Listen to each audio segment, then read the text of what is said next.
What's up, watchers? Will here with your Godzilla Kong video for the week. So, I decided to maybe try and slide in another concept for these topic videos involving abandoned ideas for films. And considering the long history of both Godzilla and Kong, I'm sure there were a lot of theatrical ideas that got scrapped. And to inaugurate this, why not start with what may have been the more interesting of these ideas, a Batman vs. Godzilla film. The world's greatest detective versus the king of monsters. So, let's dive into it. Now, very little is known about what the treatment had, but we do know that it would have been the cast members of the 1966 Batman series, with this film being a joint venture between Toho and William Dozier's Greenway Studios, as well as this being a sequel to the 1966 Batman the movie. The commissioned writer was to be the same one from Mothra vs. Godzilla, Shinichi Sekizawa, and that the title was actually to be Batman Meets Godzilla. Thanks to the powers of the internet, there is a website that does have a sort of light summary of the treatment. So, from Grantland.com, it reads, the movie opens with Police Commissioner Gordon, Neil Hamilton from the original series, and his daughter Barbara, played by Yvonne Craig, taking a well-deserved rest aboard a Far East cruise ship. Gordon's in it for business, scouting police facilities in the Orient, while Barbara reunites with her Vassar college chum, Ryuko Hamamoto.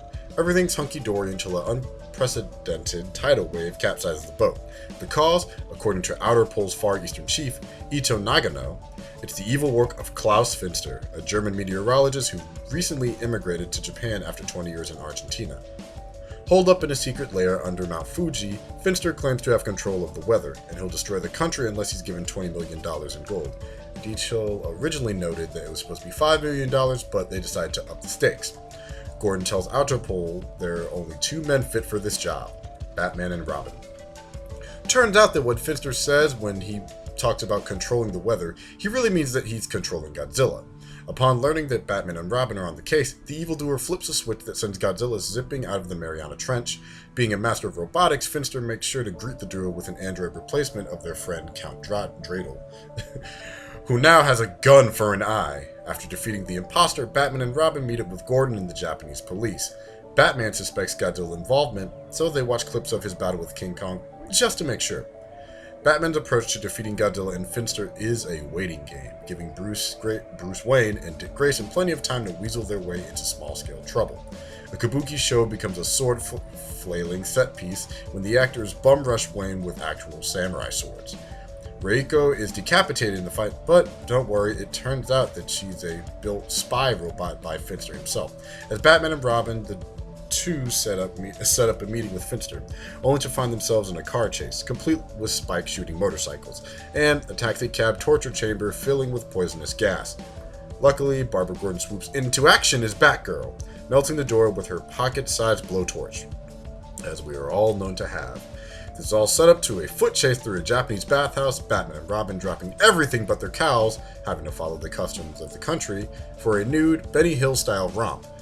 Batman does get around to actually fighting Godzilla. They encounter the monster for the first time in Takata, a turbulent Batcopter reconnaissance mission that sends Batman into a tizzy. His report earns the trust of the Japanese government, which declares millions for defense, not 1 cent for tribute.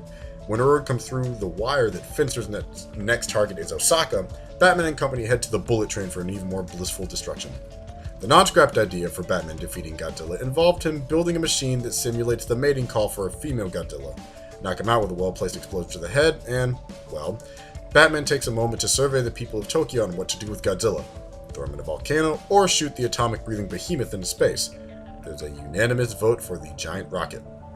So in the grand finale, Batman, Robin, and Batgirl hop into their individual vehicles and head to Tokyo to cut Godzilla off at the pass. The Batmobile was destroyed in a previous attack, so local scientists built him a replacement, which the treatment states is every bit as good as the original and a fine commentary on Japanese workmanship. They dispose of Finster quickly, pursuing him through the empty streets of Tokyo and brawling atop the Kazan building, where the German-Argentine mad scientist slips and falls to his death. Godzilla grabs Batgirl during the encounter, but Batman doesn't flinch. He activates the mating call, prompting Godzilla to throw Barbara all the way to the Daibutsu Buddha, scales the beast's backside, and ties a bomb to Godzilla's neck with bat rope. How exactly the scientific community of Japan builds the world's biggest rocket around Godzilla before he wakes up is glossed over in favor of the sheer awesomeness of it all. They blast Godzilla off into outer space to hold an orbit of 278 miles above Earth forever. Oh, and if you're curious about the other idea, it involves summoning a giant female Godzilla, and that was just scrapped for kind of being a little bit too weird. That was the one that was too weird. In the end, the movie didn't get made due to Dozier passing on making a sequel to the Batman movie, as well as the viewership declining in the future, leading to a rapid cancellation of the Batman TV series.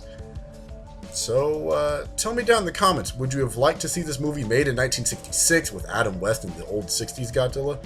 Or would you want to see it today with modern iterations and we could have Ben Affleck and the legendary Godzilla? How would you have had Godzilla and Batman crossover? Also, don't forget to like and subscribe to Hybrid Network. I'm Will. I'll see you next time.